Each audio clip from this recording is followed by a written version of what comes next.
Une chance de survie.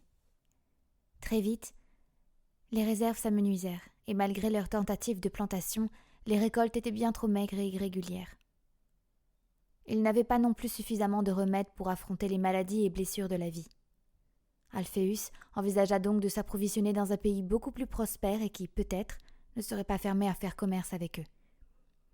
Ils étaient partis avec un peu d'argent, certes, mais pas suffisamment pour acheter assez de vivres pour tout le monde. Qu'avaient-ils donc à proposer en échange de marchandises ? Après mûre réflexion, Alphéus envisagea une proposition faite par ses subordonnés. Une bonne partie d'entre eux sortaient d'une formation militaire.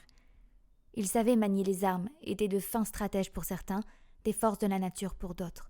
Pourquoi ne pas proposer leurs services et accomplir des missions ponctuelles de sécurité ou de reconnaissance ? C'était décidé. Ils deviendraient des mercenaires pour subvenir à leurs besoins. Encore fallait-il trouver des clients. Alphéus monta une petite équipe regroupant les meilleurs combattants et partit en direction de Valentar. Passer au pied des pics d'Eos-Triarath les rapprochait un peu trop de la frontière avec Obélia. Il préférait traverser le fleuve des 1000 larmes, atteindre Aroth et de là, remonter sur Nithéris. Bien que le groupe ne soit composé que d'une dizaine de personnes et de dragons, leur arrivée à Aroth fut remarquée. Le conseil avait envoyé une délégation pour les accueillir. Enfin, accueillir était un bien grand mot. Une tension s'installa entre les deux groupes. Alphéus prit la parole et s'exprima sur les raisons tout à fait pacifistes de leur venue. Le groupe fut escorté jusqu'à Nithéris et présenté au conseil. C'est alors que commencèrent les négociations.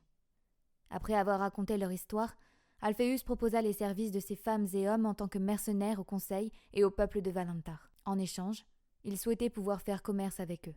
Le pays était gardé, mais les soldats beaucoup moins entraînés que ne l'étaient ceux d'Obélia et donc les mercenaires.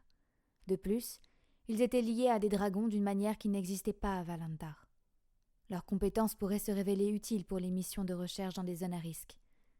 Certaines parties du territoire regorgeaient toujours de monstres qui ne manquaient de s'en prendre au transport de marchandises. Le conseil accepta la proposition d'Alphéus et, comme à son accoutumée, établit un accord écrit entre les deux nations. Les mercenaires Promécéli étaient autorisés à circuler librement à Valentar tant qu'ils portaient sur eux un sceau attestant d'un contrat avec un Valentari. En contrepartie, ils étaient libres de s'approvisionner sur les marchés de Valentar.